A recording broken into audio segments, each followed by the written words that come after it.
Today we're making cold pasta. Get ready to be amazed when we chill it to perfection. First, let's prepare the cold pasta. Add 1% salt to plenty of water and bring it to a boil. Carefully place the pasta in the pot, being careful not to break it.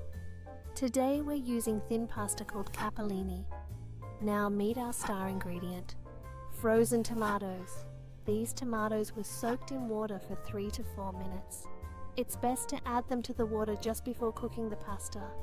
Cut the tomato in half, remove the stem and peel the skin. Soaking it in water for a few minutes makes the skin easy to peel and the tomato firm enough to cut with a knife. If it's still hard, soak it a little longer. Cutting a hard frozen tomato is unsafe.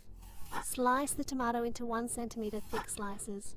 Since tomatoes harvested at peak ripeness are incredibly flavorful, it's very practical to freeze bright red tomatoes when you find them. Finely chop half of the slices and leave the other half in larger pieces. Place them in a bowl. Add 1 gram of salt. Mix well. Now the pasta is cooked. The package says to cook it for 3 minutes, but we will boil it for an extra minute. When serving cold, boiling it for an extra minute gives it a perfect texture. Drain the pasta in a colander, then tap the colander repeatedly on a kitchen towel to remove excess water. You can also use paper towels to absorb excess moisture. We didn't use tongs in the video, but using tongs can protect you from burns. Add the pasta to the semi-frozen tomatoes and stir gently to cool the pasta. When making cold pasta, people usually rinse it in ice water. However, rinsing can make the dish wet and doughy. So we came up with the idea of using frozen tomatoes instead. Now we can make it quickly, and it's our favorite recipe. Now let's prepare the shiso leaves. Remove the stems from the shiso leaves and cut them in half crosswise. Stack them, roll them up, and chop them finely. Rinse the shiso in water and squeeze out the excess water. Place it between paper towels to absorb the remaining moisture. Now, add the remaining spices and ingredients to the cold pasta. Add the fragrant olive oil and sprinkle with black pepper. Add the grated garlic and thinly sliced cucumber. Don't forget to add the scallops, cut vertically into quarters.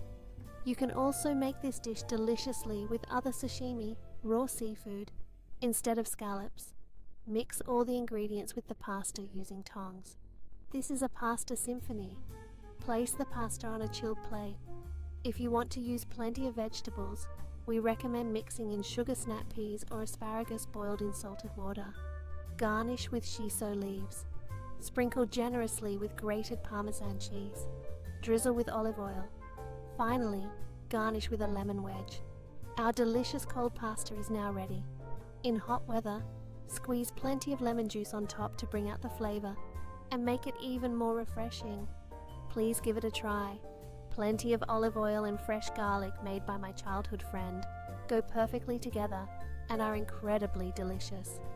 Our style is simple and delicious, and we'll be making this again. Very tasty. Good luck in the kitchen.